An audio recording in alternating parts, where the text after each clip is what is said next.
Dunia Dana Amanah digemparkan oleh berita duka, yaitu meninggalnya Mbah Bro pada malam 1 Muharram beberapa waktu yang lalu. Beliau menghembuskan nafasnya yang terakhir di usia 99 tahun.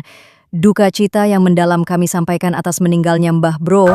Beliau adalah pahlawan tanpa tanda jasa bagi para korban Dana Amanah dengan edukasi dan bimbingannya semasa hidupnya yang telah membuka hati dan mata banyak orang, terutama bagi para jamaahnya. Jasa-jasa Mbah Bro dalam mencerahkan dan membantu sesama tak akan pernah terlupakan. Selama jalan Mbah Bro, jasa Anda akan selalu dikenang. Semoga almarhum husnul khotimah dan mendapatkan tempat terbaik di sisi Allah Subhanahu wa Ta'ala, serta keluarga yang ditinggalkan diberi ketabahan dan kesabaran. Bagaimana kronologi meninggalnya beliau? Berikut adalah keterangan dari pihak keluarga. Beliau putra pertama almarhum. Marilah kita simak bersama keterangan yang disampaikannya. Assalamualaikum warahmatullahi wabarakatuh. Salam sehat sejahtera. Berjumpa kembali di Gajah Kencono Nuswantoro. Bagaimana kabar panjenengan semua para netizen? Mudah-mudahan panjenengan sehat, mendapat rezeki barokah, melimpah, bisa bangun rumah, bisa pergi ke Mekah, sisanya bisa untuk membeli sawah. Ya, sebelumnya saya memberitahu kepada segenap para netizen mengenai adanya berita duka bahwa tepat pada malam 1 Syuro kemarin, kurang lebih pukul 1:30 dini hari, Mbah Brojol yang akrab dipanggil Mbah Bro meninggal dunia di usia ke-99 tahun. Jenazah beliau dikebumikan di sebuah hutan yang berada di Bukit Celengan, daerah Temanggung, Jawa Tengah. Hal itu sesuai permintaan beliaunya 3 hari sebelum meninggal, bahwa beliaunya berwasiat, besok kalau saya sewaktu-waktu meninggal, saya minta dikubur di Gunung Celengan. Rupanya beliau sudah tahu kalau ajalnya sudah dekat.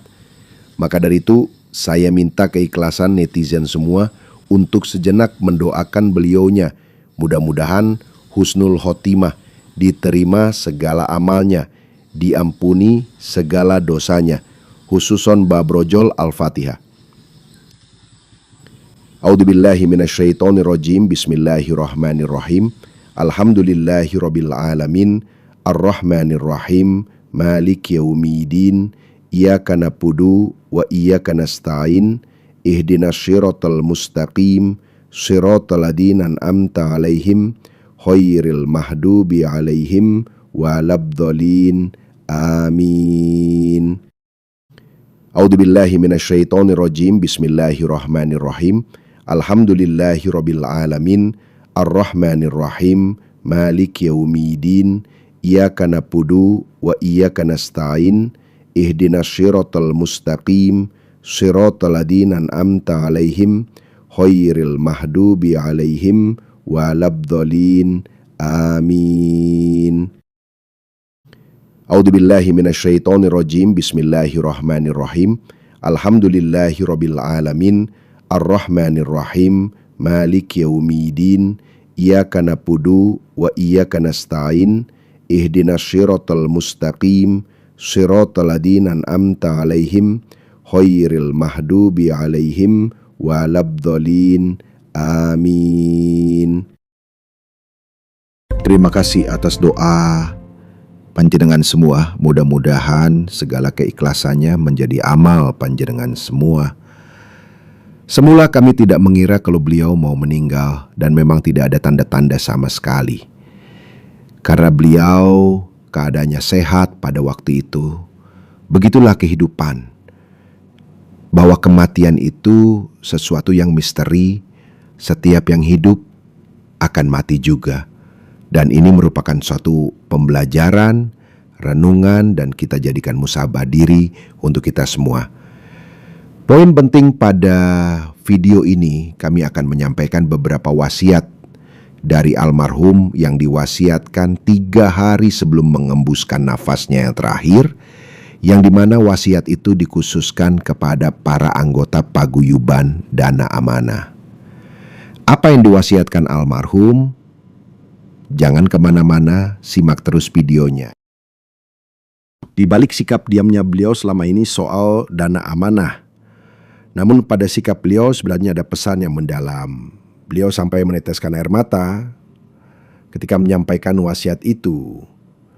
Pasalnya melihat tindakan segelintir orang, sekelompok oknum yang tidak bertanggung jawab, yang memakai dan mengatasnamakan dana amanah untuk kepentingan pribadi dan sekelompok individu. Rupanya beliau memahami betul soal kondisi masyarakat yang sudah dirugikan baik moral maupun material.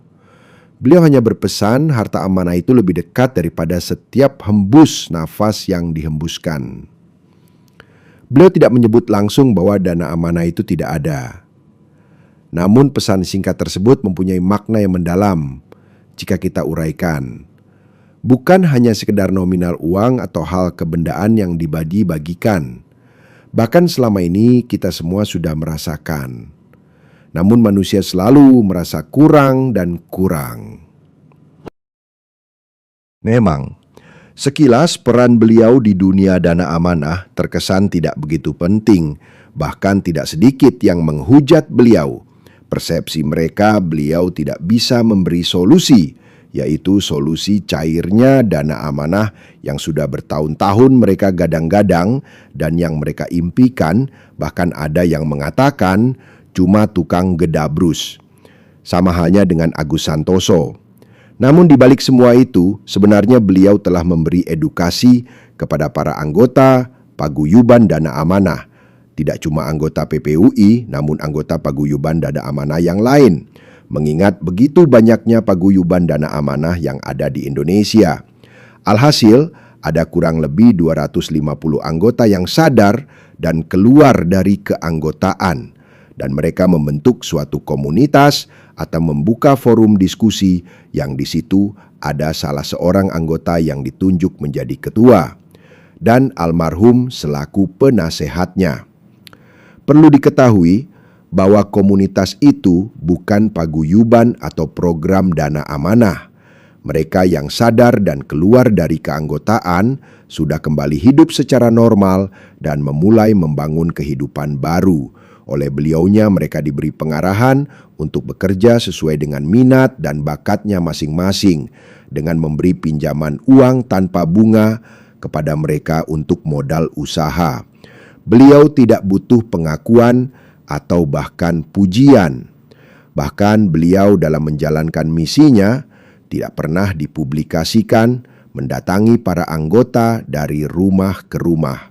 Satu persatu beliau datangi dan beliau edukasi. Itulah jasa beliaunya yang patut untuk kita apresiasi. Marilah sejenak kita renungkan semua yang dilakukan oleh beliau semasa hidupnya. Yang membuat kita salut, beliau selalu merasa tidak berbuat apa-apa, semua yang dilakukan tidak pernah diketahui orang lain, selalu beliau sembunyikan.